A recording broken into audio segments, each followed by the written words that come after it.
Here's another scenario of the missing view. And so in this case, we've opened up our project, or maybe you have an existing project that you've been working on and you've lost all your elevation views. And so how do you get your elevation view back?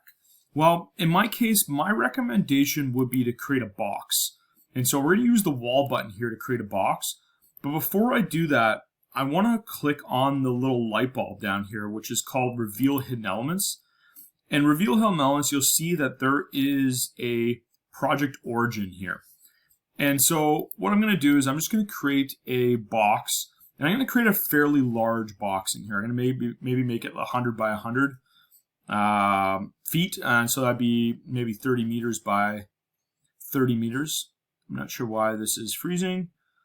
So we'll click somewhere up here, and let's use our pick box tool. And we'll click it again and draw the box down to the other corner.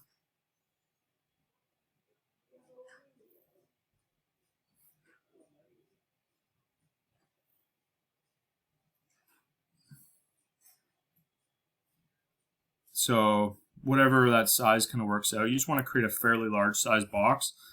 And I just find this a really easy way to make the process a little faster. So we're going to go up here to our View tab. We're going to click Elevations.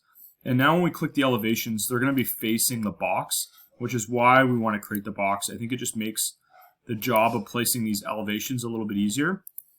And so now we have 4 elevations created. And if you open up here, they're going to be called elevation 1, 2, 3, 4. 1, 2, 3, 4. So here's my little tip on renaming them.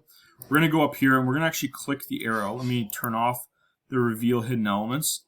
And we're going to click this arrow. And inside the arrow here, you're going to see elevation 1A. So we can just go here and we can write north elevation. And we can click the arrow on the side here for the east elevation.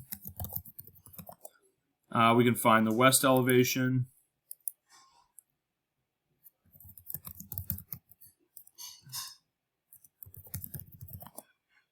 And then we have the south elevation.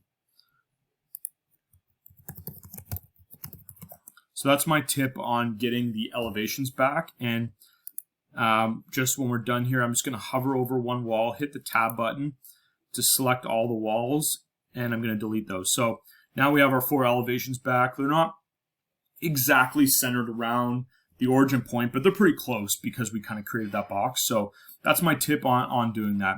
Obviously, if you're working in Imperial, which I typically do, I just opened up the default template in metric. But if you're working in Imperial, I do like 100 feet by 100 feet or maybe 200 feet by 200 feet just to create that box and kind of get a rough size. If you want to be a bit more exact, you could also use reference planes, which are up here under the Architecture tab. And you can use reference planes to evenly space out from that origin point. But I still like to use the walls because then it places the arrow towards the wall. So that's kind of my tip on providing and creating elevations when they disappear.